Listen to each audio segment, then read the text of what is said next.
Alors, comme nous l'avons vu précédemment, une opération de caisse a trois étapes. Nous allons donc commencer par réaliser la première étape d'une opération de caisse. Allons-y. Pour réaliser la première étape, c'est très simple. Nous allons simplement être sur le module caisse et dépenses. Nous allons cliquer sur ce bouton Nouvelle opération. Nous cliquons dessus. Un formulaire s'ouvre alors, un formulaire pour initier notre opération. La date de l'opération est déjà la date du jour, mais si cette opération a eu lieu précédemment, nous pouvons reculer pour choisir la bonne date. Donc ensuite, nous choisissons le type d'opération. Est-ce que nous voulons faire une entrée de caisse ou alors une sortie de caisse? Par exemple, nous voulons faire une sortie de caisse. Une fois que nous sélectionnons, remarquez bien que le formulaire, nous devons finir avec la première colonne et ensuite aller sur la deuxième colonne. Donc, une fois que nous avons cliqué sur sortie de caisse, nous avons plus bas les motifs d'opération. Donc, nous allons cliquer dessus et vous voyez que là, nous avons tous les motifs que nous avons enregistrés quand nous étions dans la configuration des motifs. Donc, nous pouvons donc dire que nous voulons faire le paiement d'un prestataire. Nous cliquons par exemple sur paiement prestataire. Vous comprenez donc pourquoi il est important d'enregistrer dans le paramétrage tous les motifs d'opération possibles. Si vous ne retrouvez pas un motif ici d'une opération que vous voulez faire, allez d'abord l'enregistrer au niveau du paramétrage, puis revenez ici, actualiser votre page. Donc, paiement d'un prestataire.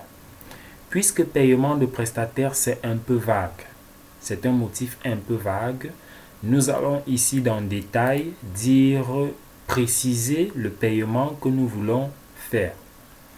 Par exemple, nous voulons faire le paiement de la facture et néo du mois. Donc, vous voyez là le motif, lui, il est très global, très englobant.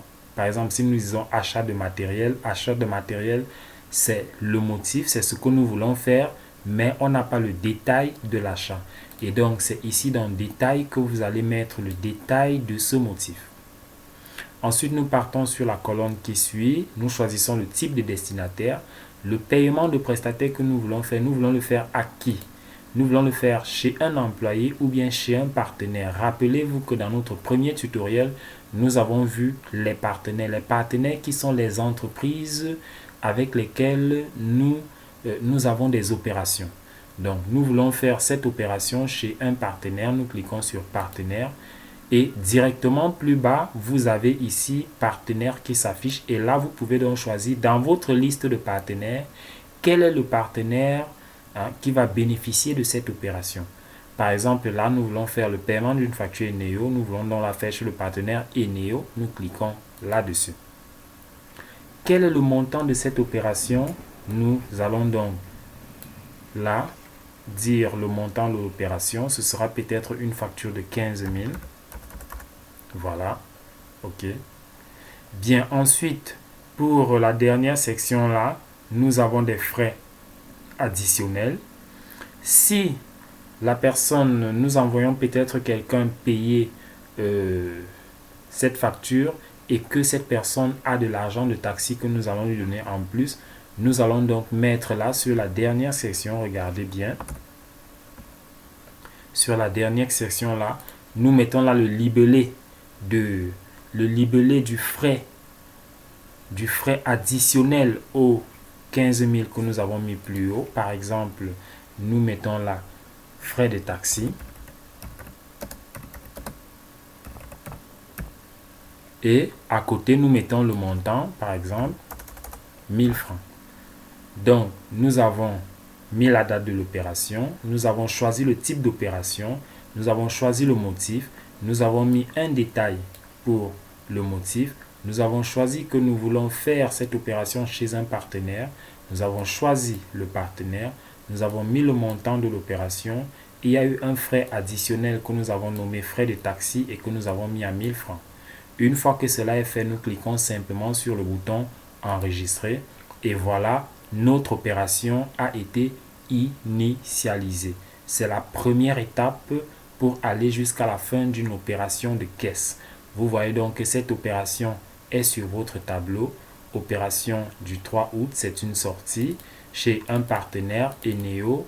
Le montant c'est 15 000 plus les frais de taxi 1000 francs. Ça nous fait un total de 16 000 pour cette opération. Voilà, c'est un paiement de prestataire. Et vous voyez tout à côté là, vous avez en attente de validation. Cela veut dire que cette opération n'est pas encore allée jusqu'à la fin. Nous avons fait juste la première étape et nous voulons aller maintenant au niveau de la validation.